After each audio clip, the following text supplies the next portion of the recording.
Buenos días. Aparte de terminar el libro de Ezequiel el día de hoy, leemos también el capítulo 4 de Daniel. Y este libro es fascinante. Este capítulo muestra cuando el rey Nabucodonosor describe su propia locura, lo que le pasó como castigo de Dios, de alguna manera, para que él reconociera que Dios es el único Dios y no es el rey mismo. Y esto comienza cuando Nabucodonosor tiene un sueño.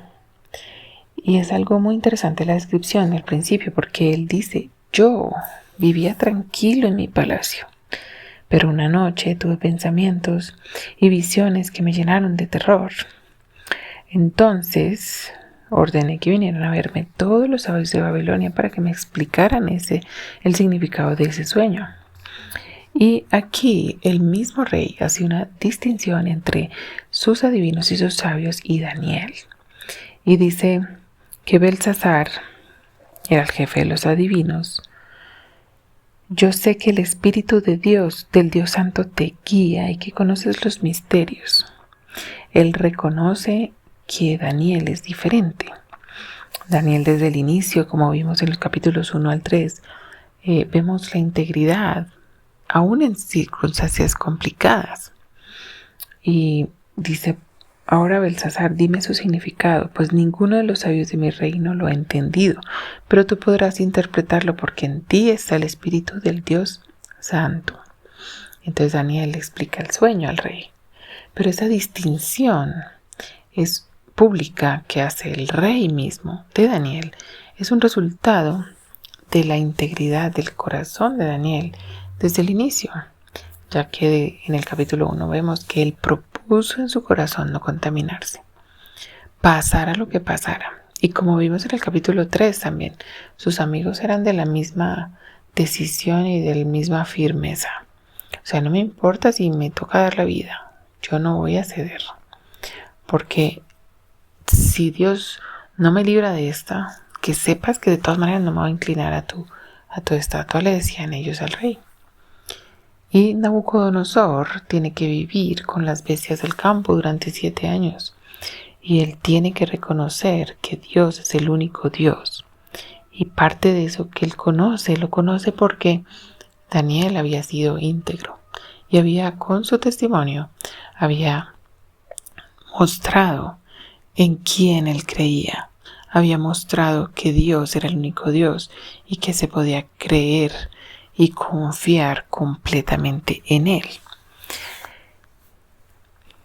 Después de haber sido restaurado, después de haber pasado 7 años allí viviendo en el campo, comiendo las hierbas y siendo bañado con el rocío, como dice este capítulo, dice: cumplido el tiempo de la sentencia, yo, Nabucodonosor, miré al cielo y me sentí curado de mi locura, y entonces bendije al Dios Altísimo y alabé con estas palabras al que vive para siempre. Su poder durará para siempre, su reino permanecerá de generación en generación. Ante él nada son los habitantes de la tierra. Él actúa según su voluntad. Tanto en el cielo como en la tierra no hay nadie que pueda oponerse a su poder, ni preguntarle por qué actúa como actúa.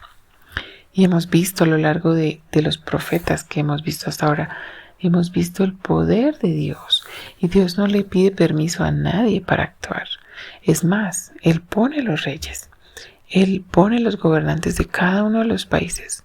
Y Él pone a los gobernantes de este país también. Aunque a nosotros a veces nos parezca que fue mala elección o fue buena elección, o opinamos, ¿no?, de nuestros gobernantes. Pero el único que puede moverlos es Dios. Y eso lo hemos visto en Ezequiel en varios capítulos. Entonces Nabucodonosor dice: ahora yo, después de haber recobrado el juicio y su reino, alabo, honro y glorifico al Rey del cielo, porque todo lo que hace es verdadero y justo, y puede humillar a los que se creen importantes. Y esto es duro de escucharlo, pero Dios es Dios y Dios no le pide permiso a nadie para hacer las cosas. Él manda, Él tiene el control, Él sabe lo que hace. Él puede mover y quitar gente, Él puede enfermar a otros, Él puede quitar la razón a otros. Él lo hace de acuerdo a su voluntad y de acuerdo a su propósito. Y lo hizo con este gran rey, Nabucodonosor, uno de los grandes reyes de la historia. Pero Él lo hizo con él para que él reconociera que por encima de él, por más grande que fuera, siempre está Dios. Y Dios es el que controla todas las cosas. Y ahora yo te pregunto, ¿Dios es tu Dios? ¿Tú ya has reconocido que su poder dura para siempre? ¿Tú ya has alabado, honrado y glorificado al Rey del cielo porque todo lo que hace es verdadero y justo y puede humillar a los que se creen importantes? Esto es duro de escuchar y podríamos pensar que no es así, que tanta gente que es más grande que yo, que es más poderosa que yo, ¿cómo podrían ser humillados? Pero Dios sí puede. Dios puede burlar al más grande porque Él es el que manda. Dice, todo lo que hace es verdadero y justo y puede humillar a los que se creen importantes. ¿Este es tu Dios? ¿Tú crees que Dios es verdadero y es justo? ¿Tú le alabas, le honras y le glorificas por lo que Él es? Nabucodonosor narra su propia historia y él dice, a mí me tocó reconocer porque yo me creía grande, pero no, Dios es siempre más grande. Así que qué bueno es contar con ese Dios grande. Y por otro lado reconozcamos que solo Él es verdadero y justo. Y Él puede humillar a los que se creen importantes. Alabémosle, glorifiquémosle y démosle honor al Rey del cielo. Porque Él es el Rey de todo. Dios te bendiga este día.